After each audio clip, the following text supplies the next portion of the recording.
সালের ১৩ নভেম্বর ক্যান্টনমেন্টের শহীদ মইনুল হোসেন রোডের বাসভবন থেকে খালেদা জিয়াকে উচ্ছেদ করে তৎকালীন আওয়ামী লীগ সরকার। বিএনপি চেয়ারপারসনের অশ্রুসিক্ত চোখের দৃশ্য এখনও অনেকের স্মৃতিতে অমলিন।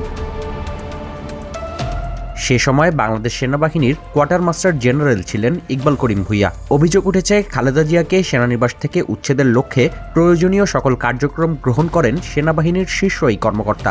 সম্প্রতি নর্থ ইস্ট নিউজের প্রতিবেদনে উঠে এসেছে এই তথ্য।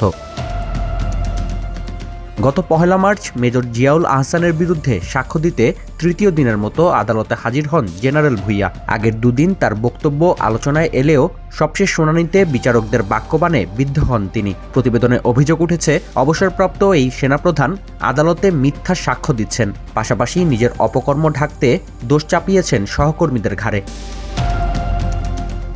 জেরার সময় সেনাবাহিনীর আবাসন প্রকল্প জলসিঁড়ি নিয়ে বিস্তারিত প্রশ্ন করা হয়। ইকবাল করিম ভূঁইয়া স্বীকার করেন, সে সময় তিনি এই প্রকল্পের প্রধান ছিলেন। তিনি আরও জানান, নারায়ণগঞ্জের রূপগঞ্জে জমি অধিগ্রহণের সময় স্থানীয়দের সঙ্গে বিরোধে ৩ জন গুলিবিদ্ধ হয়ে মারা যান।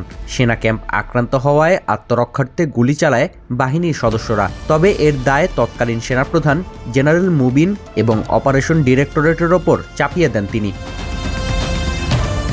ট্রাইব্যুনাল চেয়ারম্যান এই দীর্ঘ ব্যাখ্যায় বিরক্ত হয়ে বলেন, এত ব্যাখ্যার দরকার নেই। আপনি উত্তর পারের বিশেষজ্ঞ হলে আমরা দক্ষিণ পারের বিশেষজ্ঞ।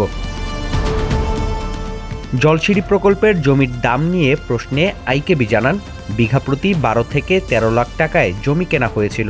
গ্রামবাসীদের মৃত্যুর ঘটনায় কোনো কোর্ট অফ ইনকোয়ারি করা হয়নি। অভিযোগ রয়েছে, গ্রামবাসীদের অত্যন্ত কম দামে জমি বিক্রি করতে বাধ্য করা হয়েছিল। অথচ বর্তমানে সেখানে প্রতি কাঠা জমির দাম প্রায় ১ কোটি টাকা, যার সুবিধাভোগী সেনাবাহিনীর ঊর্ধ্বতন কর্মকর্তারা। বিগত ১৫ বছরে আওয়ামী লীগ সরকারের আমলে সেনাবাহিনী ব্যাপকভাবে বাণিজ্যিক কার্যকলাপে জড়িয়ে পড়ে।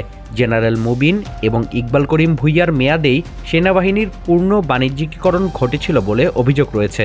বর্তমানে সেনাবাহিনী ৫০টিরও বেশি ব্যবসায়িক প্রতিষ্ঠান পরিচালনা করে। প্রচলিত রয়েছে, ঢাকা থেকে টাঙ্গাইলের ঘাটাইল পর্যন্ত বাহিনীর সম্পদ সাধারণ মানুষের সম্পদের চাইতেও বেশি।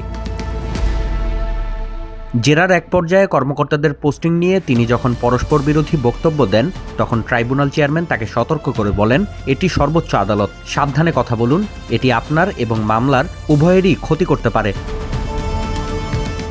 এছাড়া ডিজিএফআই এর সদর দপ্তরের ভেতরে রয়ের অফিস পরিচালনা, চুক্তিভিত্তিক খুনি হিসেবে র্যাবের পোশাকে সেনা কর্মকর্তাদের কাজ করার বিষয়টি স্বীকার করেছেন আইকেবি। যদিও সেনাপ্রধান হিসেবে দায়িত্ব পালন করলেও এর বিরুদ্ধে কোনো ব্যবস্থা নেননি তিনি। বিশ্লেষকরা বলছেন, ক্যান্টনমেন্ট থেকে সাবেক প্রধানমন্ত্রী খালেদা জিয়াকে উচ্ছেদের ঘটনায় বিচারের মুখোমুখি হতে পারেন জেনারেল ইকবাল করিম ভূঁইয়া।